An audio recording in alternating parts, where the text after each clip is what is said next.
La province du Congo central a vibré au rythme de la 10e édition du lancement de l'Expo Béton les week-ends derniers à Matadi. Invitée de marque, la première ministre Judith Suminwa Tuluka a reçu en audience les élus nationaux du Congo central le samedi 18 septembre dernier à l'immeuble intelligent du gouvernorat du Congo central. Dans leurs échanges, il était question de discuter sur la vie de la nation en général et celle de la province du Congo central en particulier. Pour le Congo central, vous savez que nous sommes terrassés par une insécurité de plus en plus inquiétante, qu'il s'agisse à l'interne et au niveau de nos frontières, où il y a un faible effectif des hommes chargés de la sécurité. Nous avons l'insécurité sur la nationale numéro 1, la route est devenue très meurtrière, tout le monde le sait. Une insécurité exacerbée par ces trafics intenses de véhicules de grand tonnage qui causent beaucoup d'accidents et beaucoup de cas de décès.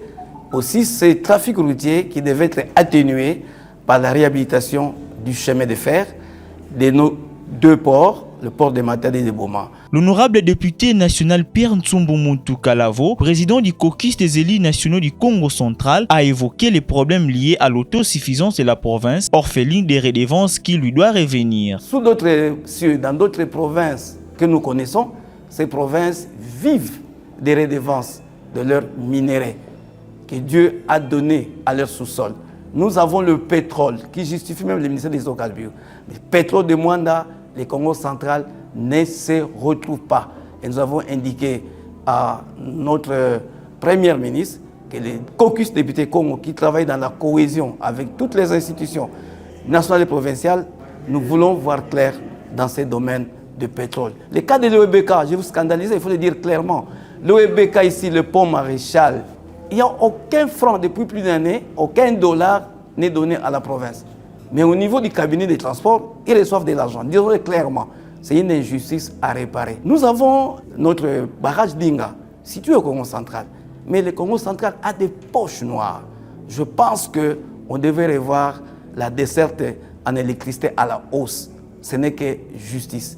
Quand vous allez à Mahabouma, la CVM, il y a presque plus de dragues. Et les lignes maritimes congolaises, il y a des problèmes. La vente des terres, l'occupation des terres au Congo central, dans les zones proches de Kinshasa, Banzangou, Kasangulu, c'est un scandale. Des gens viennent s'accaparer des terres à des villes prix, ça exacerbe des conflits ethniques, des conflits fonciers, et la déforestation, la pollution, il y a autant de problèmes que nous avons évoqués. Toutes les routes de destin agricole sont à l'arrêt à l'abandon, et c'est comme un corps dont les veines sont bouchées. Nous avons des routes comme la route de Kimvula, la route Manterne-Tchela jusqu'à l'Uruzi.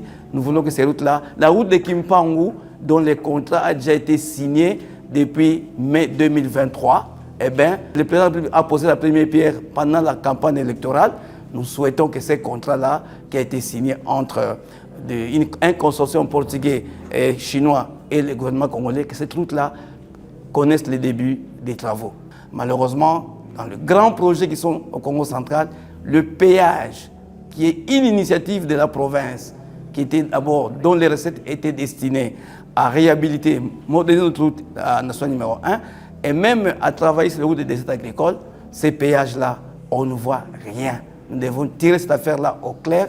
Nous l'avons dit sans embâche. Face à la situation interfrontalière entre les deux républiques sœurs, la RDC et l'Angola, cette délégation conduite par son président, élu de Mbanza-Ngongo, a plaidé pour les 6 compatriotes congolais incarcérés à l'étranger avant d'évoquer les impayements constatés chez certaines autorités territoriales et urbaines. Nous avons 6 compatriotes congolais qui ont été déportés en Angola alors qu'ils étaient à la chasse. C'est depuis le 19 août qu'ils sont en Angola et nous avons demandé, malgré les efforts du gouverneur avec les consulats angolais sur place, nos compatriotes continuent à souffrir en Angola de l'autre côté et nous avons demandé à Madame la Première ministre de tout faire pour que le VPM des affaires étrangères et le VPN de l'intérieur entrent en contact avec les autorités angolaises à Kinshasa pour que nos frères reviennent. Les frontières sont poreuses, nous devons le dire, et il faut augmenter les effectifs en hommes. les policiers, leur donner des moyens, la logistique, les moyens financiers, matériels, et puis retraiter ou carrément muter tous ces agents qui sont devenus des chefs coutumiers, qui font parfois 20-30 ans dans un même milieu. L'autorité de l'État qui est mise à mal du fait que les chefs des secteurs, les AT, des territoires, n'ont ni salaire, ni frais de fonctionnement. Et ça pose des problèmes d'autorité de l'État, l'insécurité, même dans les villages, aujourd'hui il y a des Koulouna, c'est autant de problèmes que nous avons évoqués. Rappelons que cette rencontre s'inscrit dans le cadre de booster la province du Congo central face aux enjeux de l'heure. Le travail dans la cohésion reste l'arme des élites nationaux pour changer les choses en faveur de la province.